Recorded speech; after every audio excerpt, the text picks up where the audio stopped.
Hello student, आज આપણે ધોરણ 12 કેમેસ્ટ્રી ચેપ્ટર નંબર 3 માં વિદ્યુત વિભાજનીય કોષ વિશે ભણીશું।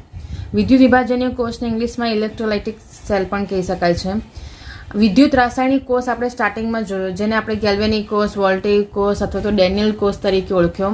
એ વિદ્યુત રાસાયણિક કોષ હતો, જેની અંદર આ બંને કોષની જો તફાવતની વાત કરીએ એટલે કે શું ડિફરન્સ છે, તો વિદ્યુત રાસાયણિક કોષ જે તમે જોયો તો એનામાં પર્ટિક્યુલર આપણે વાત કરી તો રાસાયણિક પ્રક્રિયા થતી અને એ રાસાયણિક પ્રક્રિયાથી વિદ્યુત પ્રવાહ ઉત્પન્ન થતો હતો।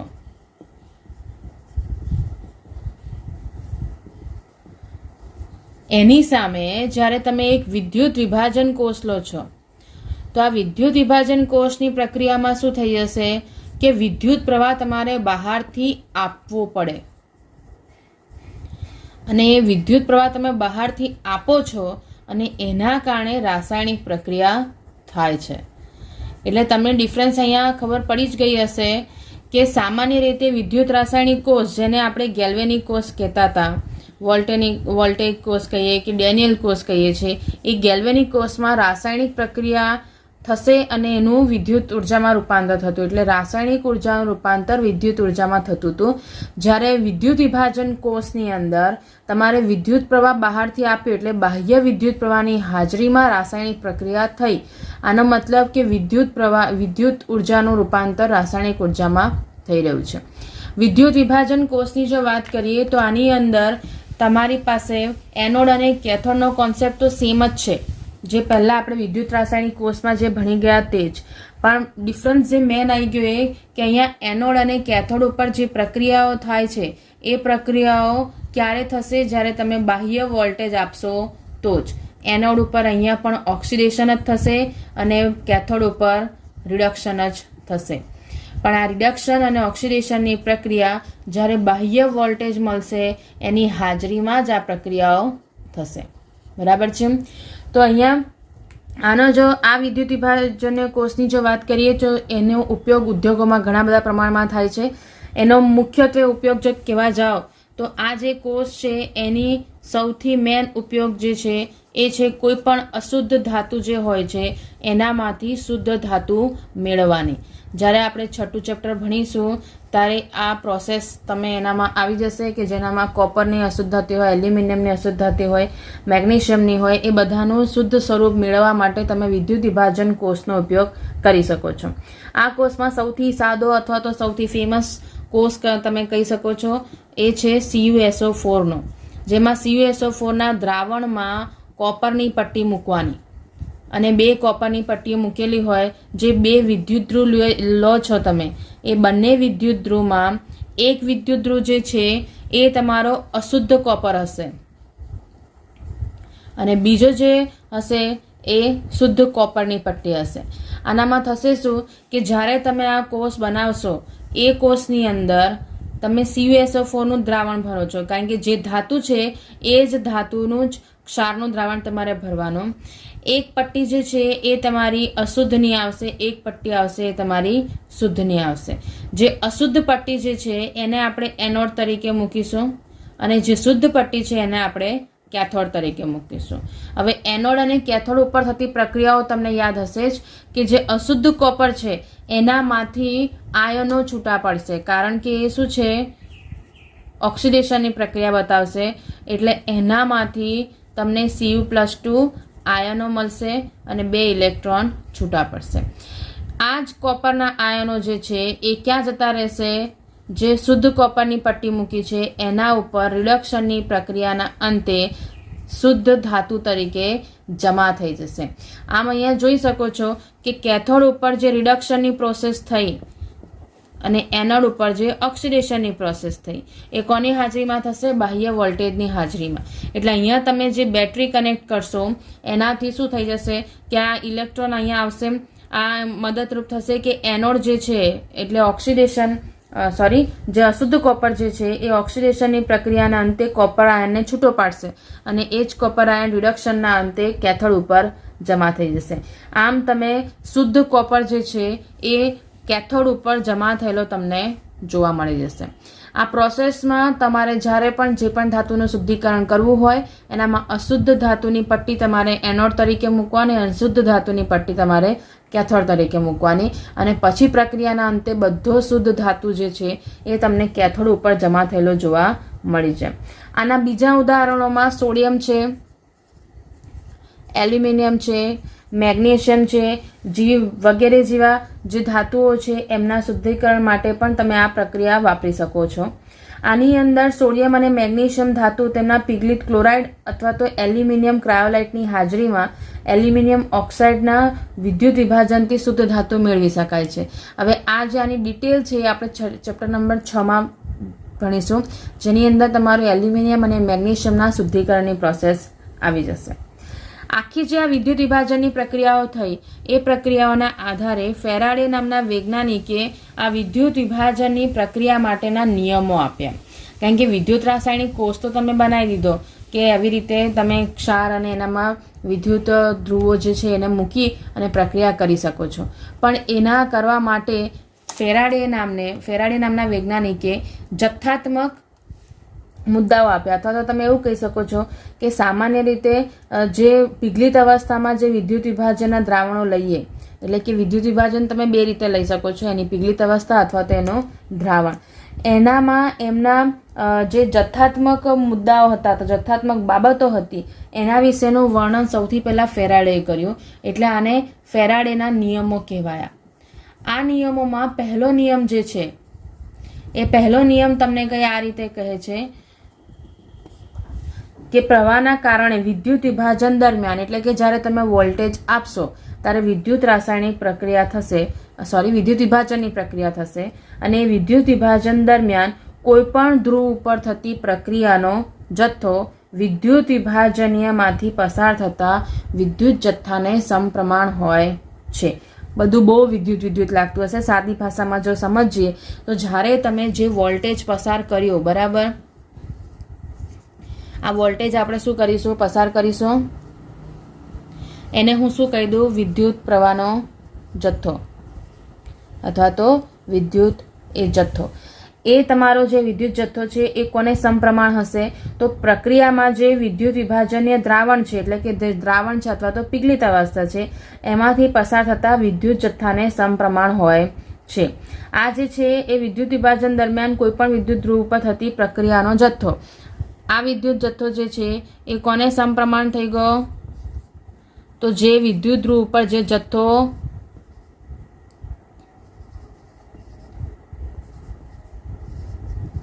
જમા થયો છે એને સમપ્રમાણ હશે. એટલે આ જે ક્યુની વેલ્યુ છે એ વિદ્યુત જથ્થાને સમપ્રમાણ હોવાની છે. અહીંયા સામાન્ય સિમ્પલ જે વિદ્યુત પ્રવાહનો જથ્થો જમા થશે એ શાના ઉપર આધાર રાખશે, તમે જેટલો વોલ્ટેજ પસાર કર્યો હશે એટલા ઉપર. આ પહેલો નિયમ સાદી ભાષામાં આવું કહે છે.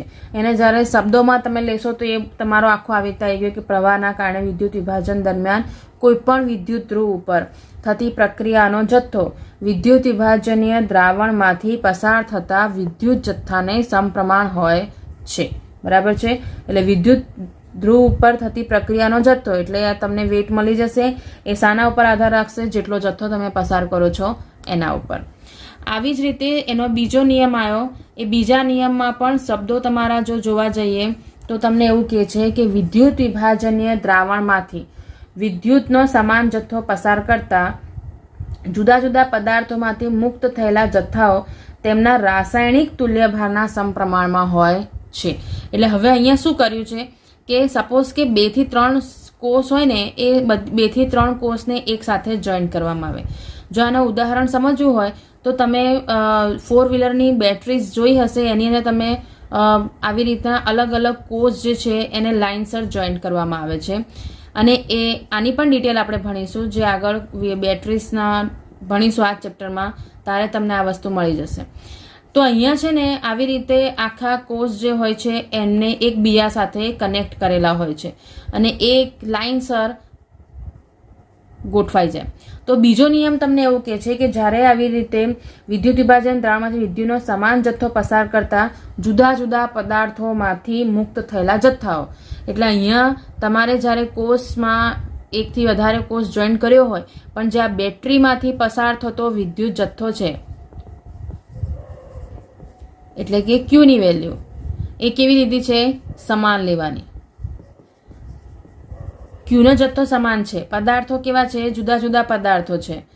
તો આ જુદા જુદા પદાર્થોમાંથી જે જથ્થો મુક્ત થશે, મુક્ત થતો જથ્થો એટલે કે W એ કોને સમપ્રમાણ હશે? તો જે પણ રાસાયણિક જે પદાર્થ તમે વાપરો છો એ પદાર્થોના રાસાયણિક તુલ્યભારને સમપ્રમાણ હોય છે. કોના? જે પદાર્થ તમે વાપર્યો છે એ પદાર્થના તુલ્યભારના સમપ્રમાણમાં હોય છે. એટલે તુલ્યભાર અહીંયા શું છે? EQ. સામાન્ય આ જે છે રાસાયણિક તુલ્યભાર છે, એટલે તમે જે વિદ્યુત વિભાજ્ય દ્રાવણ વિદ્યુત દ્રોહ યુઝ કરો છો એના તુલ્યભારની વાત અહીંયા કરવામાં આવે છે, કારણ કે ક્ષાર તમે જે અહીંયા જે દ્રાવણ લેશો એના રિલેટેડ એ વાત થશે. એટલે જે મુક્ત થતો જથ્થો હશે એ કોના પર આધાર રાખશે? જે રીતનો તમે પદાર્થ વાપર્યો છે એના તુલ્યભાર ઉપર આધાર રાખશે. અહીંયા આ સમયે જે વિદ્યુત જથ્થો પસાર કરવામાં આવે છે એની વેલ્યુ કેવી રાખવામાં આવી છે? સમાન. તો ફેરાડેના નિયમ જ્યારે જો થિયરિકલ પૂછાય તો તમારે એની અંદર આ બે નિયમોની ડિટેલિંગ લખવી પડે કે આ બે નિયમોના સૂત્ર અને એ બે નિયમ શું કહેવા માંગે છે એની માહિતી તમારે આપવાની. આની અંદર ફેરાડે જે છે એની અંદર પર્ટિક્યુલર ફેરાડે નિયમ તો આપી દીધા, પણ એ નિયમના રિલેટેડ જે આપણે જે યુઝ કરવાનું છે એ છે એના દાખલાઓમાં એના સૂત્ર યુઝ કરવાના છે. આની અંદર ફેરાડે જ્યારે શરૂઆતમાં આ બધું શોધ્યું હતું તે વખતે કુલોમીટર નામનું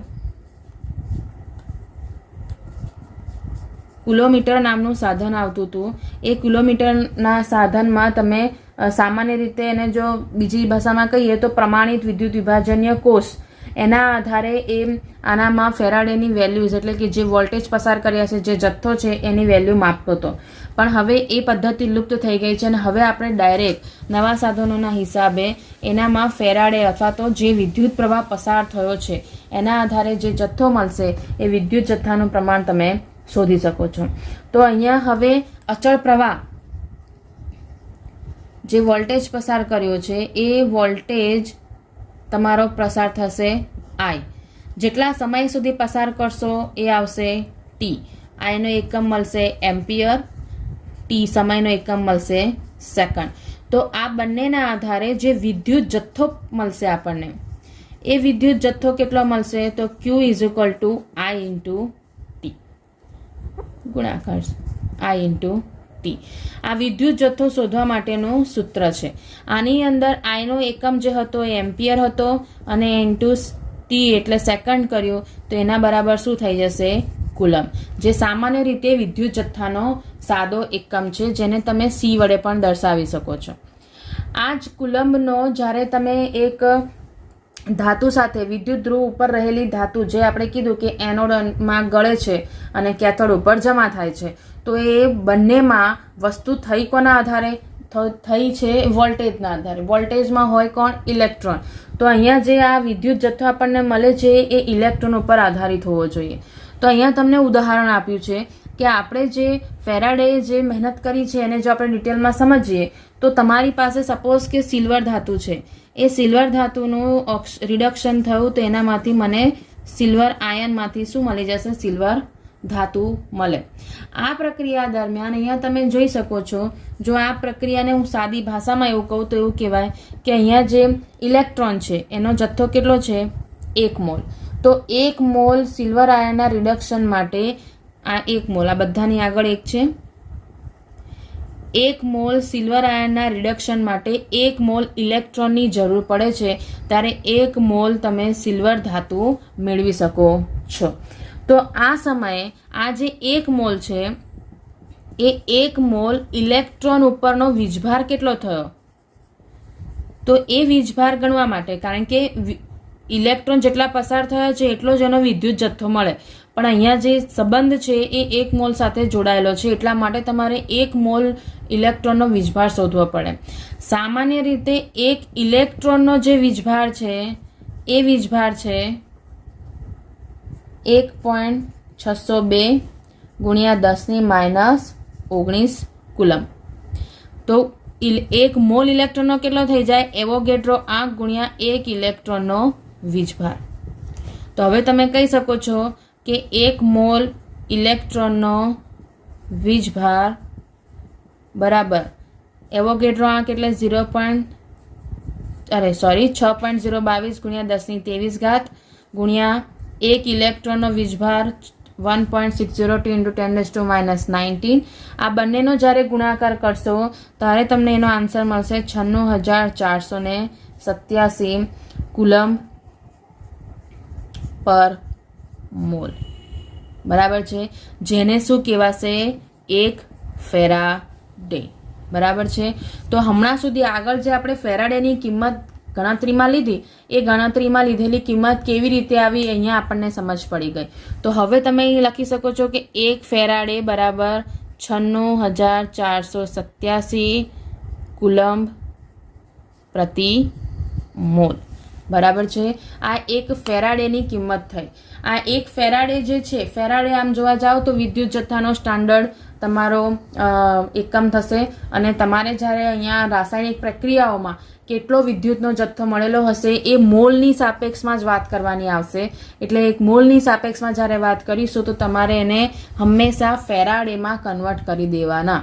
એટલે જે વિદ્યુત જથ્થો આપણને કુલમમાં મળે છે એનું કન્વર્ઝન આપણે શામાં કરીશું? ફેરાડેમાં કરીશું. બરાબર છે. તો એના રિલેટેડ આપણે એના દાખલાઓ જોઈશું અને એ દાખલાઓમાં તમને આઈડિયા આવી જશે. પણ એની પહેલાં આપણે એક થિયરી જોઈ લઈએ કે જેનામાં જ્યારે અલગ અલગ વિદ્યુત વિભાજન કોષ લઈએ છીએ તો એ દરેકની અંદર જે વિદ્યુત વિભાજ્ય દ્રાવણ વાપરો છો, જે વિદ્યુત ધ્રુવ વાપરો છો એના આધારે એમની નિપજોમાં કેવી રીતે ફેરફાર થાય છે આપણે એની વાત કરીશું. હવે આપણે વાત કરીશું વિદ્યુત વિભાજનની નિપજો વિશે. વિદ્યુત રાસાયણિક કોષ, વિદ્યુત વિભાજન કોષ એ બંને વિશેની માહિતી આપણે ભણી ગયા, જેનામાં આપણને એ ખબર પડી કે એનોડ ઉપર ઓક્સિડેશનની પ્રક્રિયા થાય છે અને કેથોડ ઉપર રિડક્શનની પ્રક્રિયા થાય છે. આ પ્રક્રિયા જે નિર્ભર કરે છે એ આપણે હવે ખબર પડી ગઈ કે બે વસ્તુઓ પર નિર્ભર કરશે. એક છે વિદ્યુત વિભાજ્ય દ્રાવણ, જે દ્રાવણ તમે ભર્યું હોય તે, અને બીજું છે વિદ્યુત ધ્રુવ. તો આપણે એક વસ્તુ જાણીએ કે જ્યારે વિદ્યુત વિભાજન નિપજો મેળવવાની હોય તો એ આધાર રાખશે.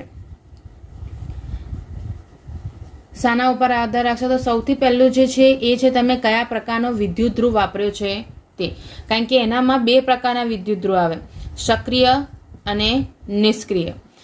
સક્રિય અને નિષ્ક્રિય વિદ્યુત ધ્રુવ વચ્ચેનો ડિફરન્સ પણ વધારે છે. જેમ કે સક્રિય ધ્રુવની વાત કરું છું તો એ પ્રક્રિયામાં ભાગ લઈ શકે છે, જ્યારે નિષ્ક્રિય વિદ્યુત ધ્રુવ છે એ પ્રક્રિયામાં ભાગ લે નહીં.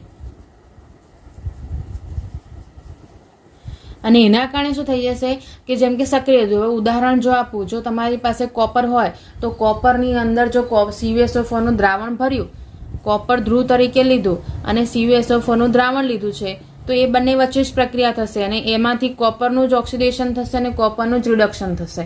એટલે આ જે છે એ સક્રિય ધ્રુવ તો પ્રક્રિયામાં ભાગ ભજવી લેશે. તો દ્રાવણની જે નીચે CuSO4 જે વિદ્યુત વિભાજ્ય દ્રાવણ છે એની સાંદ્રતામાં ફરક પડી જાય. એની સામે જ્યારે નિષ્ક્રિય ધ્રુવ તરીકે પ્લેટિનમ ધ્રુવ લો અથવા તો ગોલ્ડનો ધ્રુવ લો તો એ બંને એ જે છે એ પ્રક્રિયામાં ભાગ લેતા નથી. અને એ વખતે એના ઉપર જે પસાર થતા જે ગેસિયસ લઈએ, જે હાઇડ્રોજન લઈએ, ક્લોરીન લઈએ, ઓક્સિજન લઈએ, તો એવા જે ગેસ છે એમના જ રિએક્શન થશે. એનામાં ધ્રુવ જે છે એનામાં કોઈ પ્રકારનો ભાગ ભજવે નહીં. એટલે અહીંયા સામાન્ય રીતે સૌથી પહેલો જે આધાર રાખશે એ છે વિદ્યુત ધ્રુવ તમે કયા પ્રકારનો વાપર્યો છે એના ઉપર. બીજું આવશે એ છે વિદ્યુત વિભાજ્ય, જે તમે વિદ્યુત વિભાજ્ય દ્રાવણ લીધું છે એની સ્થિતિ.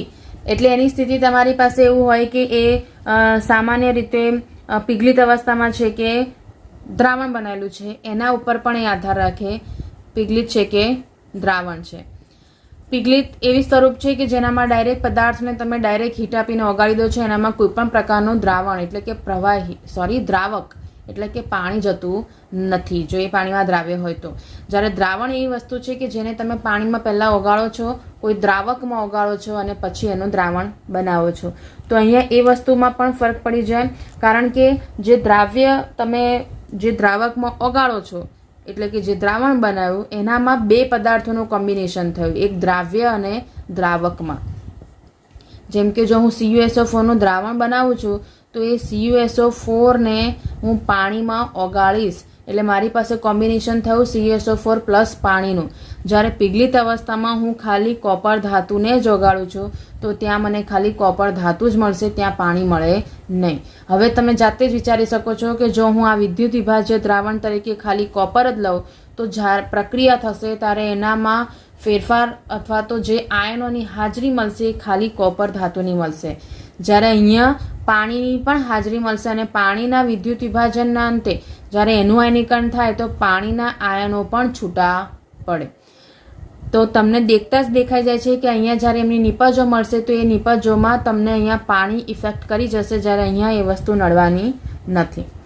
એના ઉપરાંત જો વાત કરીએ છીએ તો એનો વિદ્યુત વિભાજન્ય કોષમાં જે ઓક્સિડેશન કરતા તો રિડક્શન કરતાની સ્પીસીસ છે જેની જે વિદ્યુત રાસાયણિક વિદ્યુત પોટેન્શિયલ કોષ પોટેન્શિયલ જે આપણે કહીએ છીએ એ વિદ્યુત ધ્રુવનો કોષ પોટેન્શિયલ પણ અહીંયા આ વિદ્યુત વિભાજનની નિપજો ઉપર આધાર રાખે છે.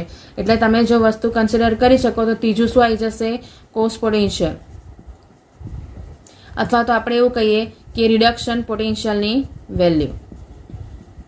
રિડક્શન પોટેન્શિયલ એટલે તમારી પાસે શું થઈ ગયો? EMFની વેલ્યુ. તો આ 3 પોઈન્ટ જે છે એ વિદ્યુત વિભાજનની નિપજો ઉપર આધાર રાખે છે, એ નિપજને અસર કરી શકે છે.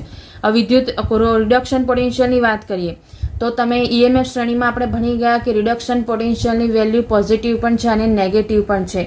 એનામાં આપણને એ વસ્તુ ખબર પડી કે કોનું ઓક્સિડેશન થઈ શકે છે અને કોનું રિડક્શન થઈ શકે છે. રિડક્શન કરતા પદાર્થ અને ઓક્સિડેશન કરતા પદાર્થ જે વાપરો છો એના આધારે જ એ વિદ્યુત વિભાજનની નિપજ તમને મળશે. કારણ કે જે પ્રકારનો તમે પદાર્થ વાપર્યો છે ઓક્સિડેશન કરતા અથવા તો રિડક્શન કરતા, તો એની જે પોટેન્શિયલની વેલ્યુ છે એ એકબીજાને કમ્પેર થાય અને એના આધારે જ તમને નિપજ મળી રહેશે. એટલે સામાન્ય ઘણી રાસાયણિક પ્રક્રિયાઓ એવી હશે કે જે નીચા વોલ્ટેજ જે ધરાવતી હોય ને એ નોર્મલી એની જાતે થાય નહીં. તો એ પ્રક્રિયા કરવા માટે તમારે બહારથી બીજો વોલ્ટેજ વધારે પડતો પોટેન્શિયલ ધરાવતો વોલ્ટેજ આપવો પડે. અને એ વધારે પોટેન્શિયલ જ્યારે લગાડવું પડે ત્યારે એ જે પ્રક્રિયાઓ છે એ થોડીક તમારી મુશ્કેલ થઈ જાય. એટલે આમ નિપજો મેળવવાનું પ્રમાણ, નિપજો કઈ રીતની મળશે એ આ 3 વસ્તુઓ ઉપર આધાર રાખે. એના ઉદાહરણ આપણે સમજી લઈએ કે પર્ટિક્યુલર આ જે આપણે વાત કરી કે વિદ્યુત ધ્રુવોના આધારે તો આપણને સમજ પડી ગઈ કે કેવી રીતે ફેરફાર પડી જાય છે. આપણે સમજીએ જ્યારે પીગલિત અને દ્રાવણ લીધું હોય તો શું ફરક પડી જાય તે. સપોઝ કે પહેલું ઉદાહરણ લઈએ કે જો હું પીગલિત NaCl લઉં છું, બરાબર છે, પીગલિત NaCl લઈએ તો એનામાંથી જે છૂટા પડતા આયનો છે,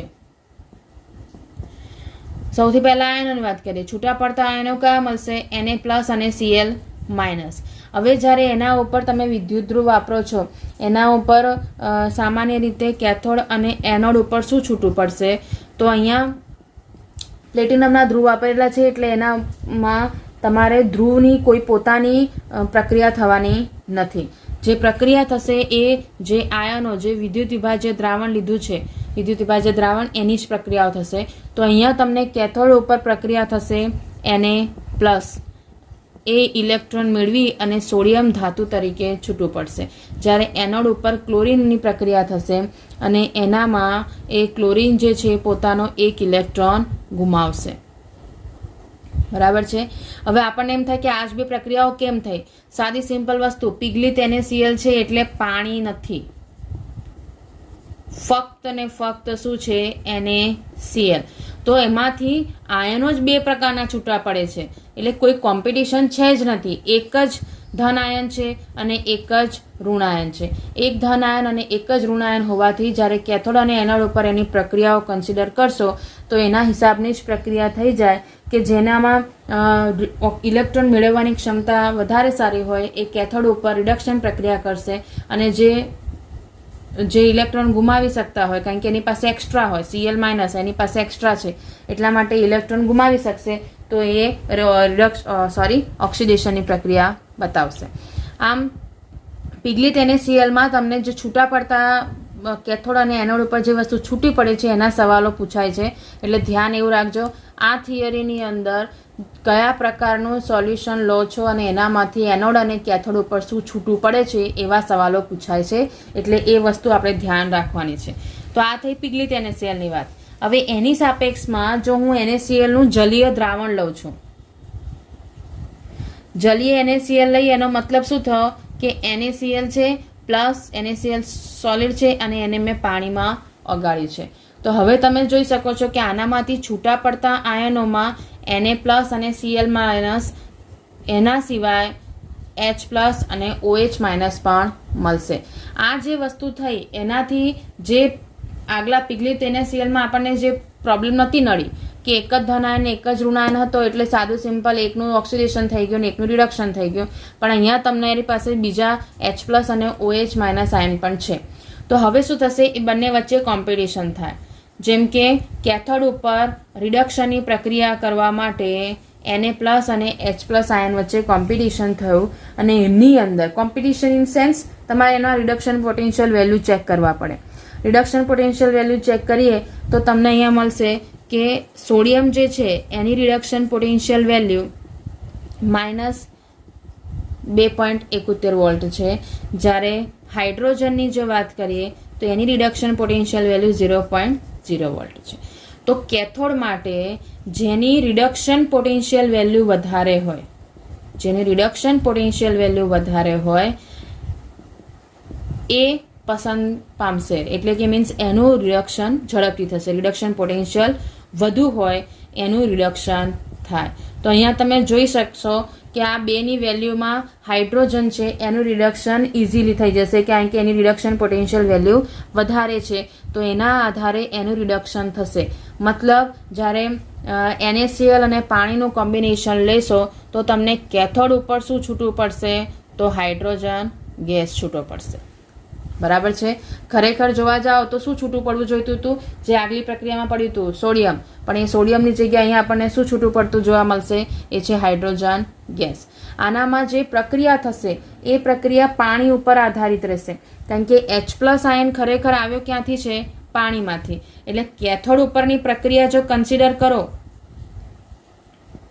તો એ તમારી પ્રક્રિયા કઈ આ રીતની થઈ જશે, H2O liquid plus electron gives, કારણ કે રિડક્શન છે એટલે ઇલેક્ટ્રોન મેળવે. તો એના આધારે તમને મળી જશે 1/2 H2 પ્લસ OH માઇનસ. આ આપણને કેથોડ ઉપરની પ્રક્રિયા મળશે, કારણ કે એની અંદર હાઇડ્રોજન વાયુ છૂટો પડે છે. હવે જ્યારે તમે એનોડની વાત કરશો તો એનોડ ઉપર શું છૂટું પડે છે, તો એનોડની અંદર પણ તમે જોઈ શકો છો કે તમારી પાસે બે નેગેટિવ આયન છે, એક Cl માઇનસ અને એક OH માઇનસ. એનામાં જ્યારે એમની કોષ પોટેન્શિયલની વેલ્યુ કન્સિડર કરીએ અથવા તો તમે એવું કહી શકો છો કે એમના રિડક્શન પોટેન્શિયલ કન્સિડર કરીએ છીએ, તો એની અંદર સાદી સિમ્પલ જે પ્રોસેસ આવી જે Cl માઇનસની મળી છે, Cl માઇનસ ઓબ્લિક Cl2, એનો જે કોષ પોટેન્શિયલ પ્રમાણિત કોષ પોટેન્શિયલ જે આપણને મળ્યો એ કેટલો મળે છે, તો એ 1.36 વોલ્ટ મળ્યો. જ્યારે એની સામે ઓક્સિજન જે છે, અથવા તો તમે આમ કહી શકો છો કે અહીંયા ઓક્સિજનનું ઓક્સિડેશન થયું હતું, એટલે ઓક્સિજનનો કોષ પોટેન્શિયલ જો તમારે મેળવવો હોય તેની રાસાયણિક પ્રક્રિયા જો સમજીએ, કારણ કે પાણીમાંથી છૂટું પડે છે, તો પાણીનું વિયોજન થયું તો એનામાંથી 4H પ્લસ વત્તા ઓક્સિજન વત્તા 4 ઇલેક્ટ્રોન. આ પાણીનું ઓક્સિડેશન થઈને એમાંથી છૂટો પડતો ઓક્સિજન માટેની પ્રક્રિયા છે. તો એ દરમિયાન એમનો જે ઈ સેલ મળ્યો એ વેલ્યુ મળે છે 1.23 વોલ્ટ. હવે જ્યારે એનોડ ઉપર તમારે પ્રક્રિયા જોવી હોય તો જેની રિડક્શન પોટેન્શિયલ કહી શકો છો અથવા તો જેની કોષ પોટેન્શિયલની વેલ્યુ ઓછી હોય, નું મૂલ્ય ઓછું હોય, એનું ઓક્સિડેશન થાય. ધ્યાન રાખજો, એનોડ ઉપર ઓછા વેલ્યુનું ઓક્સિડેશન, ઓછું વેલ્યુ જે ધરાવે છે એનું ઓક્સિડેશન થશે, જ્યારે કેથોડ ઉપર જેનું વધુ વેલ્યુ હતું એનું રિડક્શન થશે. અહીંયા પણ તમે ઈ સેલ વેલ્યુ કન્સિડર કરી શકો છો જ્યારે આની રિડક્શન પ્રક્રિયાઓ લખો તે. તો અહીંયા ઓક્સિડેશન કોનું થયું, ઓછું કોનું થાય છે, ઈ સેલ વેલ્યુ કોની ઓછી મળી? ઓક્સિજનની. તો એ હિસાબે આપણને એનોડ ઉપર શું મળવું જોઈએ? ઓક્સિજન મળવો જોઈએ. પણ ખરેખર દેખવા જશો તો અહીંયા ઓક્સિજનનો જે પોટેન્શિયલ વેલ્યુ છે એ ઓવર પોટેન્શિયલ છે, એટલે કે વધારે પડતો છે. જે ખરેખર આમ કહેવા જઈએ ને કે ઈગો વધારે હોય તો તમારું કશું ના થાય, એવી રીતનું અહીંયા ઓક્સિજનનું થયું કે એનું પોટેન્શિયલ વધારે હોવાના કારણે ઓક્સિજનની જગ્યાએ ક્લોરીન વાયુ અહીંયા છૂટો પડી જશે અને એના કારણે એનોડ ઉપર ક્લોરીન વાયુ છૂટો પડે છે. ભલે એની ઈસેલની વેલ્યુ વધારે છે પણ પર્ટિક્યુલર ઓક્સિજનનો રિડક્શન પોટેન્શિયલ વેલ્યુ વધારે છે, એટલા માટે અહીંયા ઓક્સિજનની જગ્યાએ ક્લોરીન વાયુ છૂટો પડી જાય. તો તમારી પાસે જે આન્સર થયો, એક સવાલ જો એવો પૂછાયો હોય કે જો તમારી પાસે જલીય NaCl છે તો કેથોડ ઉપર શું છૂટું પડે છે, તો જવાબ શું આવશે? Hydrogen gas. એવી જ રીતે પૂછે કે એનોડ ઉપર શું છૂટું પડે છે, તો જવાબ આવશે ક્લોરીન વાયુ. આમ અહીંયા તમે જોઈ શકો છો કે સાદું તમારી પાસે જ્યારે દ્રાવણ બદલાઈ ગયું, એની અંદરની વસ્તુ બદલાઈ ગઈ, તો એના આધારે એના જવાબ બદલાયા. જેમ કે NaCl એ પીગલિત અવસ્થામાં હતો તે વખતે કેથોડ ઉપર શું છૂટું પડ્યું, તો કે સોડિયમ ધાતુ, અને એનોડ ઉપર શું છૂટું પડ્યું, તો કે ક્લોરીન વાયુ. જ્યારે NaCl દ્રાવણ તરીકે હતો, એટલે કે એનું જલીય દ્રાવણ લીધું, તો કેથોડ ઉપર શું છૂટું પડ્યું? હાઇડ્રોજન ગેસ, અને એનોડ ઉપર શું છૂટું પડ્યું? Chlorine gas. આવી રીતે જ્યારે તમારી પાસે બીજા ઉદાહરણ જો કન્સિડર કરીએ તો એ બીજા ઉદાહરણોમાં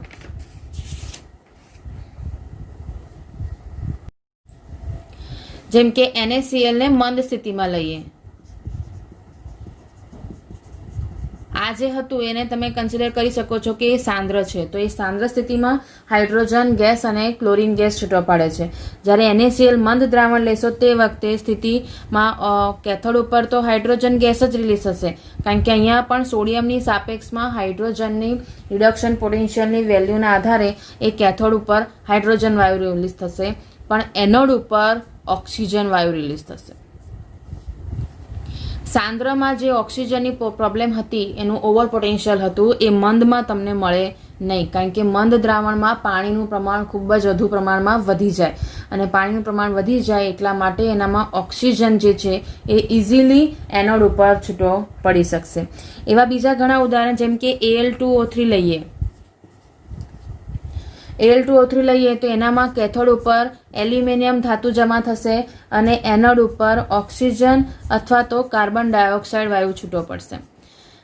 એટલે અહીંયા આવા ઉદાહરણો જે છે એનામાં તમારે ધ્યાન રાખવાનું છે કે કઈ વસ્તુ ક્યાં મળે છે તે. હવે જેમ કે આ સાંદ્રમાં પણ એક વસ્તુ બીજી થઈ કે અહીંયા પીગલિત અવસ્થામાં તો દ્રાવણ તરીકે કશું મળે જ નહીં, એ જે NaCl હશે એ જ પીગલિત અવસ્થામાં તમને વિદ્યુત વિભાજ્ય દ્રાવણ તરીકે મળી રહેશે. પણ NaCl જ્યારે સાંદ્ર વાપરશો તો એનું જે દ્રાવણ છે ને એનું કન્વર્ઝન છેલ્લે શાનામાં થઈ જશે? NaOH માં થઈ જશે. એનું કારણ છે સોડિયમ તો ત્યાંનો ત્યાં જ રહ્યો, ક્લોરીન ત્યાંથી છૂટો પડી ગયો, હાઇડ્રોજન કેથોડ ઉપર છૂટો પડી ગયો, બાકી શું રહ્યું? દ્રાવણનો OH આયન માઇનસ બાકી રહ્યો અને સોડિયમ ધાતુ આયન બાકી રહ્યો. તો એ બંને જોઈન્ટ થઈને શું બની જશે? Sodium hydroxide. એટલે અહીંયા NaCl જ્યારે સાંદ્ર દ્રાવણ તરીકે લો છો તે વખતે, એટલે કે મીન્સ એની સાંદ્રતા NaCl ની વધારે હોય તે સ્થિતિમાં હાઇડ્રોજન અને ક્લોરીન વાયુ તો છૂટો પડ્યો, પણ દ્રાવણ શાનું બની ગયું? NaOH નું બની ગયું. તો એ આપણને ખબર હોવી જોઈએ. એટલે આ જે કોષ્ટક છે એને જરા વ્યવસ્થિત એક વાક્યના સવાલ જવાબ માટે યાદ કરી લેવું. હવે આપણે જોઈશું આ વિદ્યુત વિભાજન ઉપર આધારિત દાખલાઓ. દાખલા નંબર એટલે કે કોયડો 3.10. સંખ્યા એવું કહે છે કે CuSO4 નું તમને દ્રાવણ આપી દીધું છે, એનામાં એટલે દ્રાવણ છે CuSO4 નું. CuSO4 નું દ્રાવણ આપ્યું છે અને 10 મિનિટ માટે તમે 1.5 એમ્પિયર જેટલો વિદ્યુત પ્રવાહ પસાર કરવાનો છે. એટલે કે આ દ્રાવણમાં 10 મિનિટ તમને સમય આપી દીધી, 1.5 એમ્પિયર એ વિદ્યુત પ્રવાહ આપી દીધો છે. તો વિદ્યુત વિભાજન જ્યારે કરો છો ત્યારે કેથોડ ઉપર નિક્ષેપિત થયેલો તમારે કોપર શોધવાનો છે. મતલબ નિક્ષેપિત મતલબ જમા થયેલો કોપર શોધવાનો. તો અહીંયા સૌથી પહેલી વસ્તુ તો જ્યારે પણ સમય તમને મિનિટમાં આપી દીધો હોય તેનું કન્વર્ઝન હંમેશા સેકન્ડમાં કરી નાખવું. તો સેકન્ડમાં કન્વર્ટ કરવું હોય તો શું કરી કાઢવું પડે? 60 વડે ગુણી કાઢવાનો. એટલે જવાબ થઈ જશે 600 સેકન્ડ. અને આ તો તમને એમ્પિયરમાં જ આપશે. તો સૌથી પહેલાં જે શોધી લેવાનું એ છે વિદ્યુત જથ્થો. વિદ્યુત જથ્થો એટલે Q is equal to I into T. બંનેનો ગુણાકાર કરી દેવાનો. આ બંનેના ગુણાકાર કરતાં તમને વેલ્યુ મળી જશે 900 કુલમ. કુલમ મેં તમને કીધું એમ્પિયર ઇન્ટુ સેકન્ડ થાય એટલે કુલમ થઈ જાય. પણ તમને મેં એ પણ કીધું હતું કે જ્યારે તમને ઇલેક્ટ્રોનના હિસાબે જ્યારે કોઈ પણ ધાતુ જમા થયેલી પૂછે તો તમારે એના માટે હંમેશા કુલમનું કન્વર્ઝન શાનામાં કરી નાખવાનું? ફેરાડેમાં. તો હું એક તમને કન્વર્ઝન અલગ લખીને બતાવું, પછી તમે એને ડાયરેક્ટ કરી શકો છો. જેમ કે 96,487 કુલમ બરાબર 1 ફેરાડે થાય. બરાબર છે. તો તમારી પાસે કેટલા છે? 900 કુલમ છે. તો 900 કુલમ માટે કેટલા ફેરાડે? તો શું થઈ જશે? 900 ગુણ્યા 1 છેદમાં 96,487. આટલા મને ફેરાડે મળે. એનો જવાબ શું થઈ જશે? 9.32 ગુણ્યા 10⁻3. એટલે તમારે સાદા કેલ્ક્યુલેટરમાં જ્યારે કરશો તો 0.00932 આટલો ફેરાડે તમને મળે. હવે આના આધારે તમારે એક વસ્તુ ડાયરેક્ટ યાદ રાખી લેવાનું. એટલે નેક્સ્ટ દાખલામાં આપણે ડાયરેક્ટ એ વસ્તુ કરીશું કે કુલમમાંથી ફેરાડે કરવું હોય તો 96,487 કુલમમાંથી ફેરાડે કન્વર્ટ કરવું હોય તો 96,487 વડે શું કરવાનું? ભાગાકાર કરવાનો. અને ભાગાકાર કરશો તો ડાયરેક્ટ તમને કુલમનું કન્વર્ઝન શાનામાં થઈ જશે? ફેરાડેમાં થઈ જાય. તો હવે અહીંયા તમને ફેરાડે મળી ગયો. દ્રાવણ તમને આપી દીધું છે CuSO4 નો. તો CuSO4 નું દ્રાવણ આપ્યું હોય એનામાંથી પ્રક્રિયા ખરેખર કઈ થશે? રિડક્શનની પ્રક્રિયા થાય. તો રિડક્શનની પ્રક્રિયા એટલે Cu+2 Cu solid +2 electron give Cu solid. ધ્યાન રાખવાનું કે અહીંયા હંમેશા રિડક્શનની પ્રક્રિયાઓની જ વાત કરવામાં આવશે. એટલે તમને રિડક્શનની પ્રક્રિયા કરતા આવડવી જોઈએ. તો અહીંયા તમે જોઈ શકો છો કે 2 મોલ ઇલેક્ટ્રોન વપરાયા છે ત્યારે 1 મોલ આપણને શું મળે છે? કોપર મળે છે. હવે અહીંયા મોલને હું શામાં કન્વર્ટ લખીશ? ફેરાડેમાં. કારણ કે આપણે પહેલાં પણ જોઈ લીધું કે જ્યારે વિદ્યુત જથ્થાની વાત કરો છો તો તમે મોલનું કન્વર્ઝન ફેરાડેમાં કર્યું છે, એનામાં મોલ આવી ગયા. એટલે હવે 2 મોલની જગ્યાએ હું શું લખીશ કે 2 ફેરાડે જ્યારે ઇલેક્ટ્રોન વાપરો છો, વિદ્યુત જથ્થો વાપરો છો, ત્યારે એનામાંથી 1 મોલ આપણને કોપર મળે છે. હવે મોલની જગ્યાએ હું અહીંયા શું લખી દઉં છું? એનું વજન. કારણ કે મને શું શોધવા કીધું છે? કેટલું કોપરનું દળ તમને મળશે. એટલે જથ્થો વજનમાં તમારે દર્શાવવાનું છે. તો હું એનો શું લખી શકું છું? જે સામાન્ય રીતે લેવા જાઓ તો એનો પરમાણ્વીય દળ કેટલો છે? 63. બરાબર છે. આ જે છે એ આમ તેનો પરમાણ્વીય દળ તમે કહી શકો છો. આમ તો 63.5 છે, પણ અહીંયા તમે 63 તરીકે કન્સિડર કરી શકો છો કારણ કે ચોપડીમાં તમને આપ્યું છે. તો 2 ફેરાડે તમને 63 ગ્રામ કોપર મળે છે. તો તમારી પાસે કેટલા છે? 0.00932 ફેરાડે છે. એના માટે કેટલા ગ્રામ કોપર? તો સાદું સિમ્પલ દાખલો થઈ જશે. આ બંને વચ્ચે ગુણાકાર થશે ભાગ્યા 2. તો તમને જવાબ શું મળી જશે? એ છે 0.293 ગ્રામ કોપર જમા થશે. બરાબર. સાદું સિમ્પલ વસ્તુ છે. જ્યારે પણ તમને વિદ્યુત પ્રવાહ અને સમય આપે તો એનો પહેલાં ગુણાકાર કરી દો એટલે ક્યુની કિંમત મળી જશે. એને ફેરાડેમાં કન્વર્ટ કરી દો એટલે શું કરવાનું? 96,487 વડે ભાગી કાઢવાનું. હવે જે ફેરાડે મળ્યા છે એનો સંબંધ તમારે અહીંયા લખવાનો. હવે ડાયરેક્ટ આપણે બીજા દાખલામાં મોલ નહીં લખીએ, ડાયરેક્ટ ફેરાડે લખીશું કે 2 ફેરાડે કેટલું. જો તમને મોલ પૂછે છે તો મોલ લખવાનું. વજન એટલે કે દળ પૂછે તો તમારે એનો પરમાણ્વીય ભાર લખવાનો. તો તમને અહીંયા આપી દીધો છે 63 ગ્રામ કોપર મળે છે. પછી એ બંનેનો ગુણાકાર થઈને તમને ફાઇનલ જવાબ મળી જશે. કોયડાનો જે દાખલો આપણે કર્યો, કોયડા નંબર 3.10, એના જેવો જ સેમ ટુ સેમ મતલબ કે એ જ રીતથી કરવા માટેનો સ્વાધ્યાયનો દાખલો છે. સ્વાધ્યાય નંબર 3.15 જે તમે સ્વપ્રયત્ન કરી શકો છો. એટલે એ તમે જાતે દાખલો કરી અને તમે ચેક કરી લેજો કે તમને દાખલો આવડ્યો છે કે નથી આવડ્યો. હવે આપણે વાત કરીએ લખાણ સંબંધિત દાખલાની. એ છે 3.10. સંખ્યા કહે છે કે જો 0.5 એમ્પિયર જેટલો પ્રવાહ ધાત્વીય તારમાંથી 2 કલાક સુધી પસાર કરો છો તો એ તારમાં કેટલા ઇલેક્ટ્રોન વહ્યા હશે એની માહિતી તમારે આપવાની છે. એટલે કે તમારે ઇલેક્ટ્રોનની સંખ્યા શોધવાની છે. બરાબર. તો સૌથી પહેલાં તો આપણને વિદ્યુત જથ્થો ખબર પડવી જોઈએ કે કેટલા ફેરાડે વિદ્યુત જથ્થો પસાર થયો છે. તો આપણે શું શોધીશું? Q I into T. હવે ટીને તમે દેખો, ટીની વેલ્યુ શામાં આપી દીધી છે? કલાકમાં. તમને કીધું તો અહીંયા ટીની વેલ્યુ હંમેશા શામાં હોવી જોઈએ? સેકન્ડમાં. તો કલાકનું કન્વર્ઝન મિનિટમાં કરીએ તો 60 વડે ગુણીએ, એનું સેકન્ડમાં કરીએ એટલે ફરી 60 વડે ગુણીએ, એટલે સાદું સિમ્પલ કલાકમાંથી સેકન્ડમાં કરવું હોય તો 3600 વડે ગુણી કાઢવાનું. અને એનો જવાબ તમારો કેટલો આવી જશે?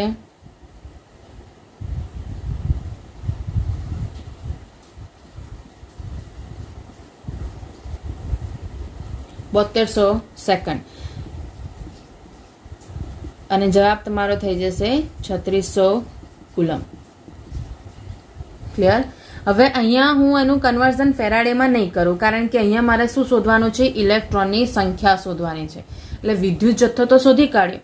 તો હવે તમારી પાસે એક સંબંધ છે, જો તમને ધ્યાન હોય તો, કે 96487 જે કુલંબ છે, આ એક ફેરાડેની કિંમત છે. એ 96487 કુલમમાં આપણે ઇલેક્ટ્રોન કેટલા વાપર્યા હતા? તો જેટલો એનો એવોગેડ્રો આંક છે એટલો ઇલેક્ટ્રોન પસાર થાય છે એવું કહી શકો છો.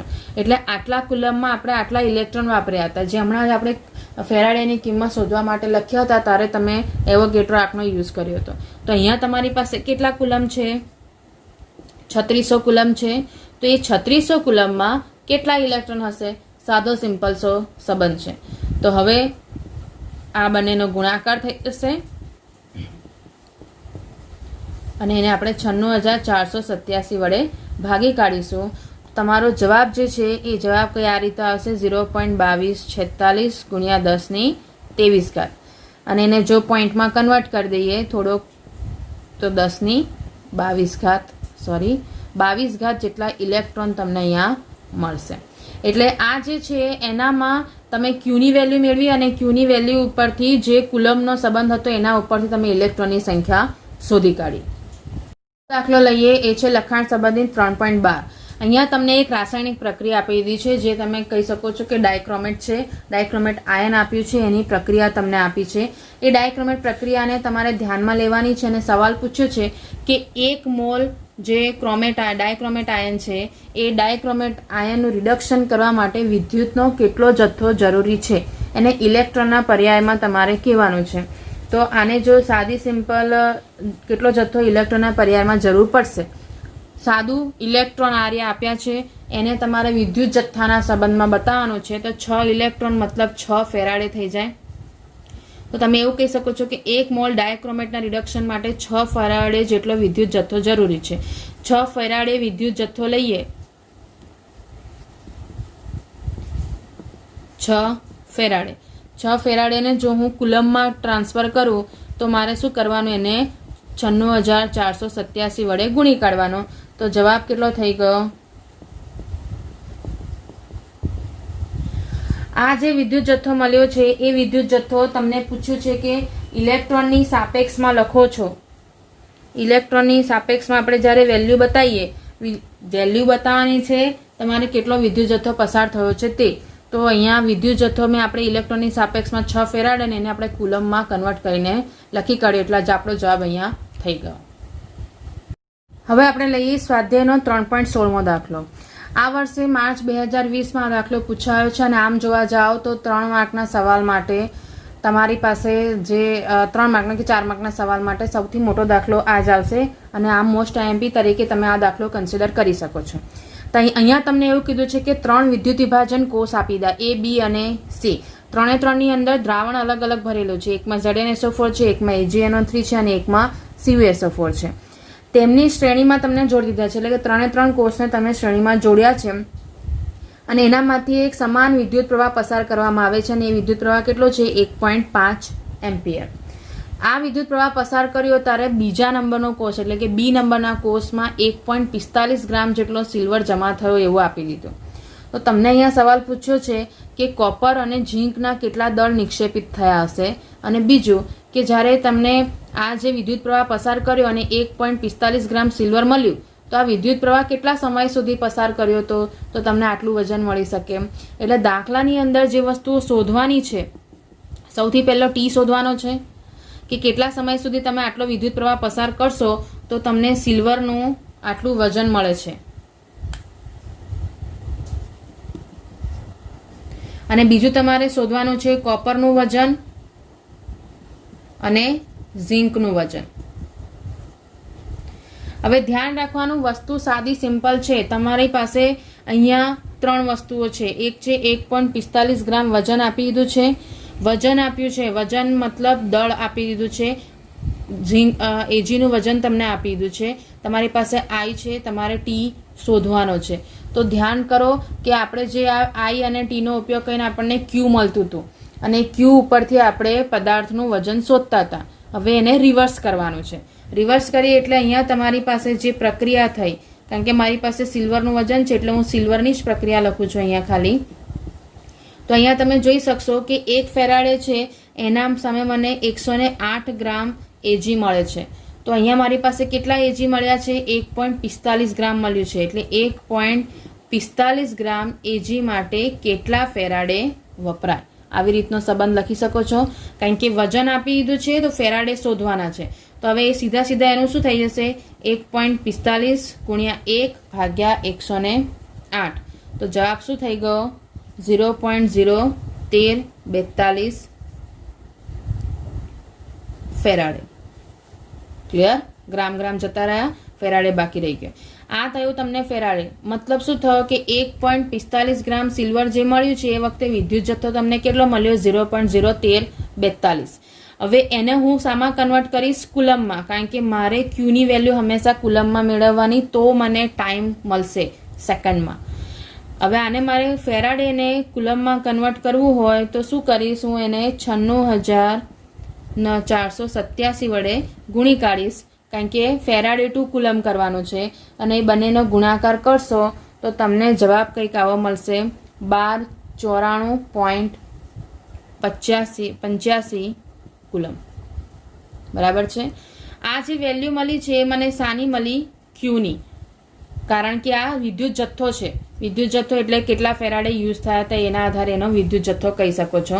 તો હવે અહીંયા તમે જોવાશે કે વિદ્યુત જથ્થો મળ્યો છે. વિદ્યુત જથ્થાનું સૂત્ર શું હતું? Q = I × T. તમે જોઈ શકો છો આપણે આખી રિવર્સ પ્રોસેસ કરી રહ્યા છે. બધા દાખલામાં શરૂઆત અહીંથી કરી હતી. Q મળતો તો પછી તમે ફેરાડેમાં કન્વર્ટ કરતા હતા અને પછી એનું વજન શોધતા હતા. અહીંયા એનું રિવર્સ કરીએ છીએ. તો મારી પાસે Qની વેલ્યુ છે, Iની વેલ્યુ છે, T મારે શોધવાનો છે. તો હું Tને સૂત્ર કરતા કરી દઉં. Q/I. Qની વેલ્યુ છે 1294.85 અને આઈની કિંમત છે 1.5. કુલમ એટલે શું થઈ જાય? એકમનું કન્વર્ઝન તમને હું બતાવું. આનો ભાગાકાર જ્યારે કરશો તો એનો એ વેલ્યુ કેટલી આવી જશે? 863.23 સેકન્ડ. હવે અહીંયા દેખો આ એકમ કેવી રીતે થયું? તો કુલમ એટલે શું લખાય? એમ્પિયર ઇન્ટુ સેકન્ડ લખાય. નીચે એમ્પિયર હતો, એમ્પિયર જતા રહ્યા એટલે શું બાકી રહ્યું? સેકન્ડ. બરાબર છે?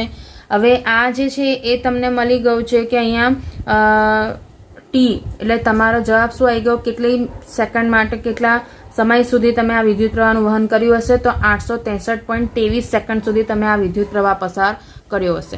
એનું કન્વર્ઝન તમે મિનિટમાં કરી શકો છો. કારણ કે સપોઝ કે સવાલનો જવાબ તમને મિનિટમાં માંગે તો શું કરવાનું? સેકન્ડથી મિનિટમાં કન્વર્ટ કરવા માટે તમારે 60 વડે એને ભાગવું પડે. તો જવાબ તમારો આવી રીતે આવી જશે 14.387 મિનિટ. એટલે તમે એવું કહી શકો છો કે 14.387 મિનિટ સુધી જો હું 1.5 એમ્પિયર જેટલો વિદ્યુત પ્રવાહ પસાર કરીશ તો મને 1.45 ગ્રામ જેટલો સિલ્વર મળશે. હવે અહીંયા તમે જોઈ શકો છો કે તમને ટી મળી ગયો, તમારી પાસે આઈ છે, તો તમે એના આધારે ક્યુની વેલ્યુ શોધવાની, અથવા તો ક્યુની વેલ્યુ તમારી પાસે ઓલરેડી છે. ક્યાં ગઈ ક્યુની વેલ્યુ? આ રે કુલમમાં. પણ આપણે કઈ વેલ્યુ કન્સિડર કરીશું? ફેરાડે વાળી. અને તમને પૂછ્યું શું છે કે ZnSO4 અને CuSO4 નું વજન કેટલું મળશે. રિવર્સ પદ્ધતિથી તમે સમય શોધી કાઢ્યો, પણ એ રિવર્સ પદ્ધતિમાં આપણે જે મેન જરૂરી હતું એ આવી ગયો આ ફેરાડે. હવે એમ પ્રશ્ન થાય કે ભાઈ ટીની કિંમત અહીંથી મળી છે, આઈની કિંમત અહીંથી મળી છે, તો અમને એફની કિંમત કેટલી મળશે? કારણ કે તમે પહેલાં જે શરૂઆતમાં શોધ્યું હતું એ રીતે આપણને મળે છે. તો એ ફેરાડેની કિંમત આપણે શોધીએ. હવે આ દાખલામાં આપણને જે વસ્તુ મળી ગઈ છે એ છે ક્યુની વેલ્યુ મને મળી છે 0.01342 ફેરાડે. હું અહીંયા ફેરાડેનો જ યુઝ કરીશ, અહીંયા કુલમનો યુઝ નહીં કરું, કારણ કે આગલા દાખલાઓમાં આપણે જ્યારે પણ વજન શોધ્યું છે ત્યારે આપણે દેખ્યું કે સમીકરણની અંદર તમારે ફેરાડેનો યુઝ કરવાનો છે, કુલમનો યુઝ કરવાનો નથી. ટીનો જવાબ આપણે મેળવી ચૂક્યા છે. ટીનો જવાબ આપણને મળી ગયો હતો અહીંયા, એ હતો 14.387 મિનિટ. જ્યારે તમે આ ટી અને આઈનો ગુણાકાર કરશો તો તમને ક્યુની વેલ્યુ ફેરાડેમાં આટલી જ મળશે. એટલે હવે આપણે સૌથી પહેલાં યાદ કરીએ કે ZnSO4 માટે તો ઝીંકનું કેટલું વજન જમા થયું હોય એ શોધવું હોય તો તમારે ઝીંકની રિડક્શન પ્રક્રિયા લખવાની. તો અહીંયા તમે દેખી શકો છો Zn+2 ચાર્જ છે એટલા માટે 2 ફેરાડે મળે. તો 2 ફેરાડે સામે ઝીંક તમને કેટલું મળશે? 65 ગ્રામ. તો તમારી પાસે કેટલા ફેરાડે છે? 0.01342 ફેરાડે છે, એના માટે કેટલું? તો સાદું સિમ્પલ બંનેનો શું થઈ જશે? ગુણાકાર થઈ જશે ભાગ્યા 2. તો તમને આન્સર મળી જશે 0.436 ગ્રામ ઝીંક જમા થાય. સમજ પડી? સાદું સિમ્પલ છે. ઝીંકની પ્રક્રિયા લખ્યું, કેટલા ફેરાડે? તો જેટલા ઇલેક્ટ્રોન એટલા ફેરાડે. અહીંયા ઝીંકનો પરમાણુ ભાર લખી કાઢ્યો. આપણી પાસે જે ફેરાડે હતા એ ફેરાડેની કિંમત મૂકી તો તમને ઝીંક મળી જાય. એવી જ રીતે મારે હવે શાનું શોધવાનું છે? CuSO4 માટે. તો Cu+2 વત્તા 2 ઇલેક્ટ્રોન gives Cu સોલિડ. આનામાં પણ 2 ઇલેક્ટ્રોન છે.